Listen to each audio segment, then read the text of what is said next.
Private parts. Since it's so trendy now to talk about privacy, or the lack of, I figured I would pitch in.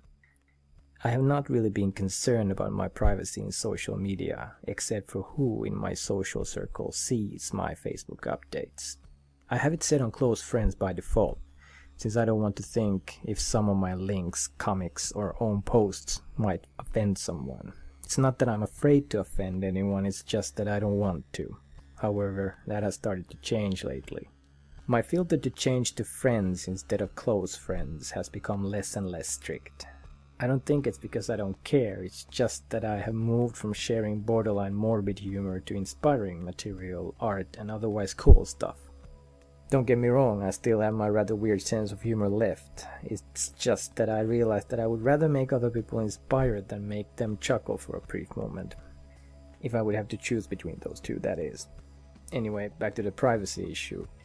I have a Facebook, Twitter, and a LinkedIn profile. You can Google them, they are rather easy to find since there's only one Patrick Björkenheim in the world according to my knowledge. You could probably draw a detailed image of me and my profile, especially if you are lucky enough to be within my close friends on Facebook. Well, to be honest, there is an additional closest friend secret society, but you know who you are. It would not take a long time for you to figure out where I live, what I like, where I have worked, who are my friends, what places do I go to, etc. Still, I'm not concerned. Why? Well, to be honest, why should I be? I have not yet figured out a good enough reason to hide myself from social media. Like Mr. Mikko Hyppönen said in his very good TED Talk, I don't have a specific need to share my information with anyone. However, I am confident enough that my life is not that interesting or that I am somehow overexposed to danger. I'll tell you why I think like that. Number one, I know exactly what I have shared online, at least 99% of it or so. There might be a post or two that I have forgotten, but I have never shared anything damaging to my own or anyone else's image. Number two, even if some entity would gather all the information I have online, so what? And to be honest, I think it's already being done, by Google at least. At least most of it is anyway. And if someone wants to Google me and see who I am or what I am about, feel free. Before I go further, I probably need to also say that I have been a host a couple of times on media. I have also been a performing artist. There is that side to me. It probably plays quite a big role, to be honest, and I don't mind being looked at as long as it is in good nature.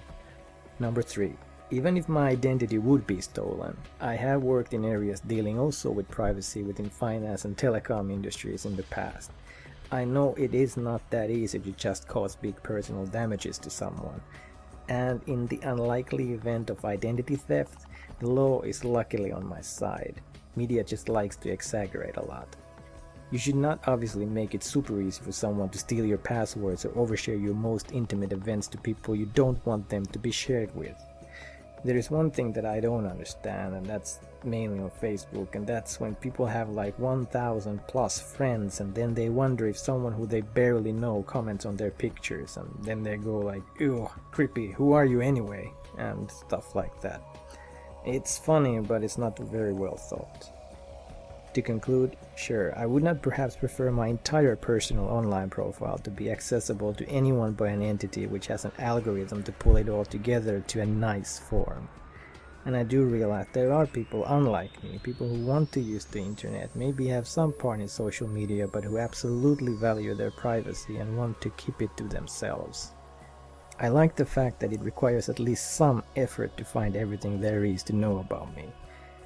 But if and when the day comes and a site called humandatabase.com is online and by entering a name to their search field, it searches everything it can about that person and prints it on the screen in nice digestible format, well, I guess by then we are already living in another phase of the internet.